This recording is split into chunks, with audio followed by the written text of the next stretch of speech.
Hare Krishna. Shrimad Bhagavad Gita chapter 2 verse 51।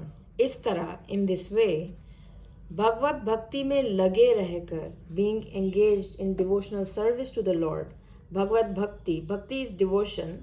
Bhagavad bhakti is devotion to the lord में लगे रहकर बीइंग एंगेज्ड और स्टेइंग एंगेज्ड बड़े बड़े ऋषि मुनि अथवा भक्तगण अपने आप को इस भौतिक संसार में कर्म के फलों से मुक्त कर लेते हैं। Let's try to understand a few words here. बड़े बड़े ग्रेट ऋषिज मुनीज अथवा एंड भक्तगण डिवोटीज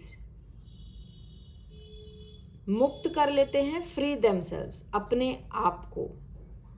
आप को means themselves. Free themselves of what? इस भौतिक संसार में कर्म के फलों से।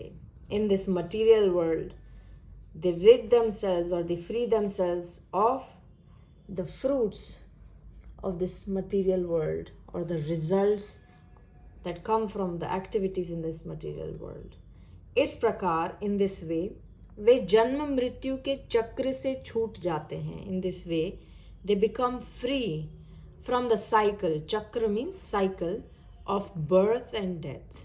जन्म मृत्यु के चक्कर से छूट जाते हैं और भगवान के पास जाकर उस अवस्था को प्राप्त करते हैं जो समस्त दुखों से परे है। भगवान के पास जाकर going to Bhagwan they attain that state. They attain the state which is beyond all the miseries. Let's read the entire meaning of verse 51। इस तरह भगवत भक्ति में लगे रहकर बड़े बड़े ऋषि मुनि अथवा भक्तगण अपने आप को इस भौतिक संसार में कर्म के फलों से मुक्त कर लेते हैं। इस प्रकार वे जन्म मृत्यु के चक्र से छूट जाते हैं और भगवान के पास जाकर उस अवस्था को प्राप्त करते हैं जो समस्त दुखों से परे है। हरे कृष्ण।